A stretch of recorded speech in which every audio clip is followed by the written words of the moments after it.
It's being reported that Terence Crawford is helping Xander Zayas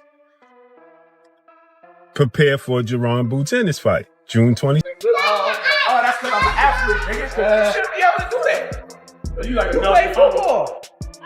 Applauding, trying to maintain the weight now. So we go to the final stretch, which is the weight cut on fight week.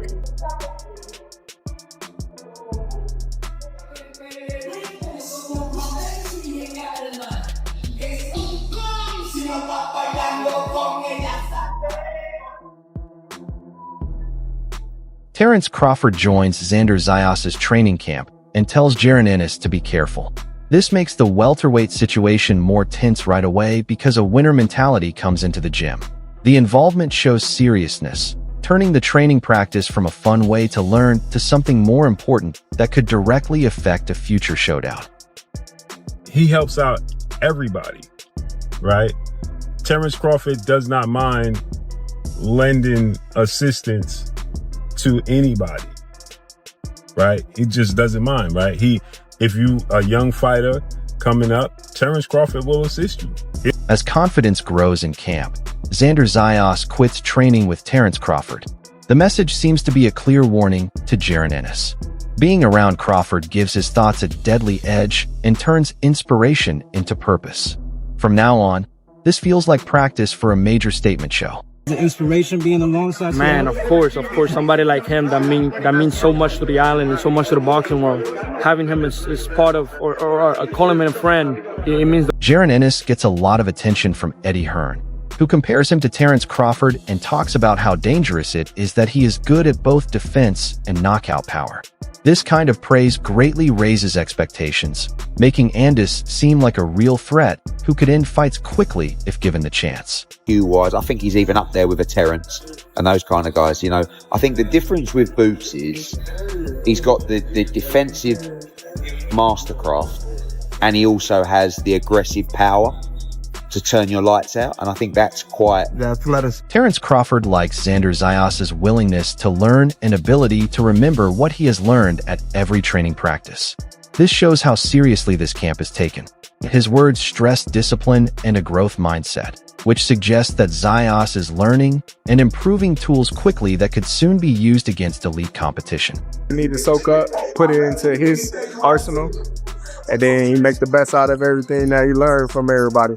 And throw it straight left to the box. At the end of the day, you don't want to feel like a know-it-all. And the people that know it all are the people that don't go very far. You got to always be a student. You got to always be able to learn and pick up things from this person, that person.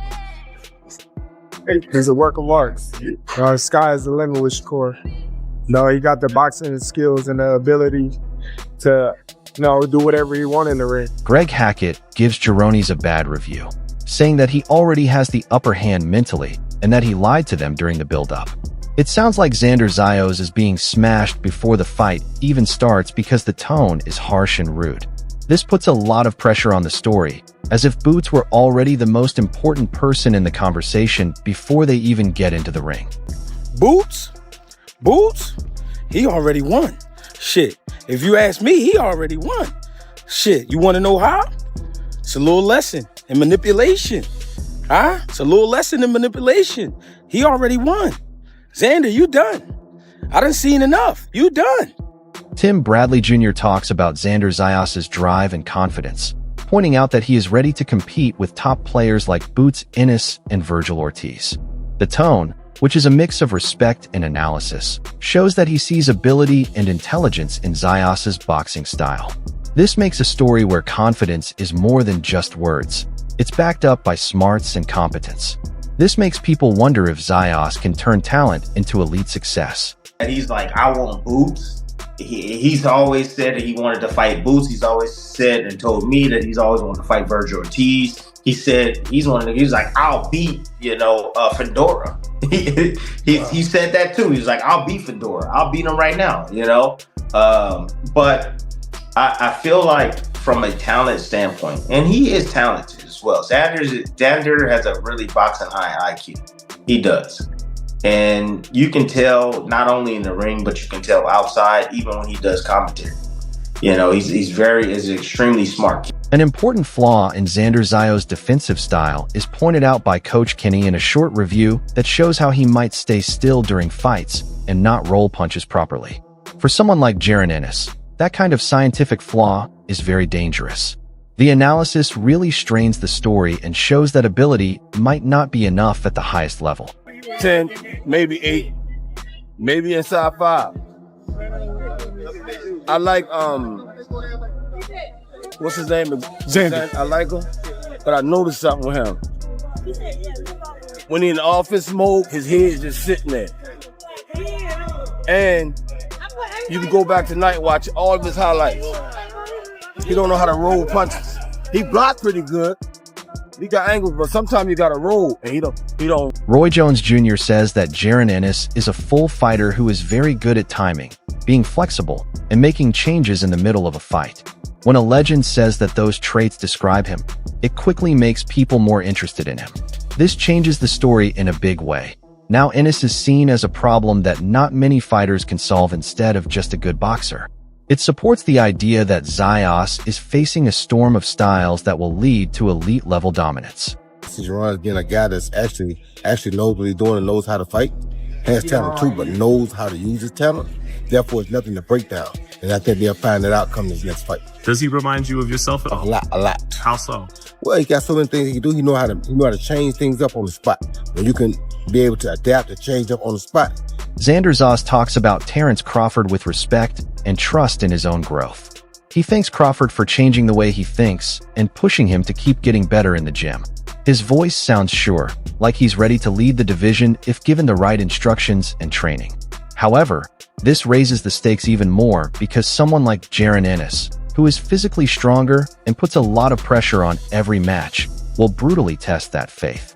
Relationship with him, and obviously those words mean the world to me. From somebody like him, what he means to the island and to boxing, it's amazing. So again, like he said, I could box, I could do everything in there. And inside that ring, I'm the natural 154 pounder. So I've been here for a long time. I'm here to keep taking over the division, and I'm excited to continue that legacy and that path. Jaron boots and makes a scary statement, sure that stoppages will happen and saying that no one in the division can handle his pressure when he's fully committed. The passion with which he shares his ideas makes this more than just selling. I think it's a shot to warn Xander X. At this point, the competition gets tougher because Boots really believes in victory and damage. It gives him a dangerous aura, which means that if he uses his strength and speed early, the battle could go one way. I will stop him. Absolutely Everybody not. will go down. Absolutely not. Everybody will go down. Absolutely not. Why do you say that? Because this is so much that I see. I know for a fact that I know he's not going to be able to take this. Cool. I'm glad you think that way. I really do. Terence Crawford said that the matchup would be tough, but he emphasized Xander Zayas' heart and desire, which suggests that he is too young to be in the elite level. The tone is polite, but it also sends the message that knowledge is important at this level. This gives the hype a realistic edge and reminds people that optimism alone might not be enough. It also makes the gap between confidence and experience bigger, bringing to mind a classic conflict where youth and ambition are at odds with the pressure of being a top championship winner. Tough fight, especially for Xander at this point in his career, but it shows his heart and his confidence, that he has in himself. And he's ready to go make history for his country. And he's going to do real well in that fight. I just think, right now, it's a little bit too early for him. Rolly Romero gives a critical review, citing Jaron Ennis' skill and experience in the sport as reasons to choose him over Xander Zayas, who is younger and has less experience. The comment adds to the growing belief that Boots is smarter and stronger than the other person. It's more proof from outside sources that Ennis is the winner, making him the clear favorite in this fight. The difference in experience is now a big topic of conversation, leading to talk and predictions about fight nights. It's hard to really go against Boots because on that one with specifically Xander, I feel Xander's still young, Boots is a lot older and has. According to Greg Hackett, the meeting was a real test for Jaron Ennis because it showed how big, strong, tough, and versatile Xander Zayas is. It sounds like this isn't just a mistake, but a real artistic challenge, as the tone changes from hype to honest criticism. The fact that Boots is finally up against a young, tough opponent who won't give up makes the idea stronger. This keeps the story balanced by telling everyone that Zayas could make tonight a lot harder than planned. I love about the fight is Xander is big, young, strong, skillful, and he not afraid.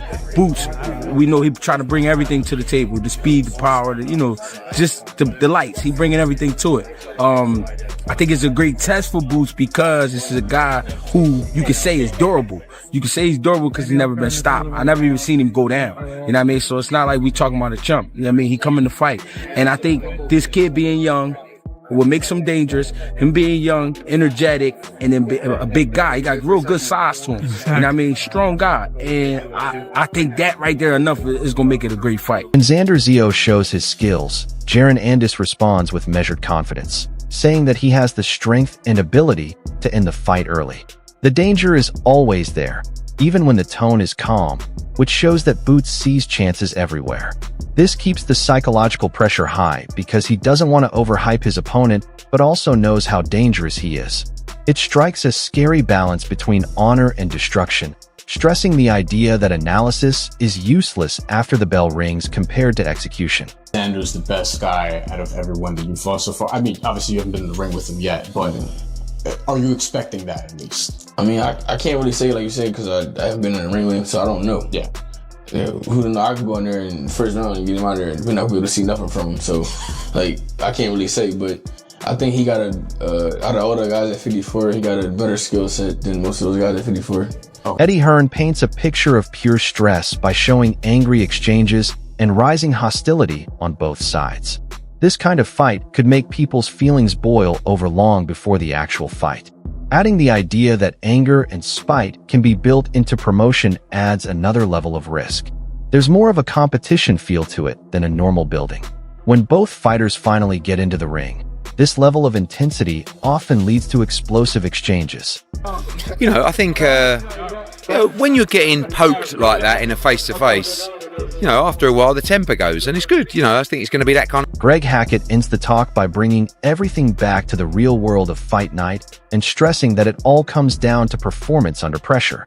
He stresses that Xander Zayas needs to use his size and strength to dominate, but he warns that Boots Ennis could knock him out at any time. The story is mostly about how unpredictable the fight is, with momentum, mindset, and time controlling everything. It opens up the fight so much that either boxer could shock everyone on the night of the fight, based on who can handle pressure better. But tell you the honest truth, it always comes down to that night. You know what I mean? You got to be right that night. My opinion, Xander would have to use his size. You know what I mean? Use your size, impose your will. Box a little bit, but impose your will at times. You know what I mean? Don't let Boots steal the rounds. You know what I'm saying? I mean, who's to say though? That kid might hit hard enough to get a knockout. We don't know. You know what I mean? And that's why I love the fight. Absolutely. We don't know. Because one thing I can say, not to cut you off, when your back is to the wall, man, you do some amazing things. You know what I'm saying? So who knows? No retreat. The grown-ups in show business give the story a lot of weight by saying that Jaron Ennis is one of the best boxers in the world, just behind the big names in boxing. It's clear that Boots and Xander Zayas work on different levels of technology when you look at this kind of evaluation. It adds to the growing belief that his boxing skills alone could make this fight much easier for him. As the fight gets closer, the difference in how much experience the elite have becomes the most important thing in this competition. I think Boots is a more skilled boxer than Xander Zayas. I think Boots is phenomenal. I got him as the second best fighter in the world. I got Shakur Stevenson one. And when I say that, I'm not talking about accolades, what they've achieved, achievements and stuff like that. I'm just talking about boxing ability. That's why I think Boots beat me. Unless, like my man said, he's not as good as I think. And I said that when the fight was announced. This setup has turned into a lot more than just a normal training camp situation. Xander Zayas' confidence has grown since his fight with Terence Crawford, but Jaron Ennis is seen as the smarter and more dangerous fighter when it comes to pure fighting skill and finishing power. Their different points of view, warnings, and breakdowns all point to the same thing. Both men are in danger in this fight. Zayas gives us size, drive, and speed. On the other hand, Boots has great timing, confidence, and instincts for finishing fights that few others in the sport can match. Tensions are very high right now because both sides really believe they are the future of the divide. Oh, when these two finally fight, will Zayas' youth and stress shock everyone? Or does Boots show why he is thought to be one of the best boxers all around?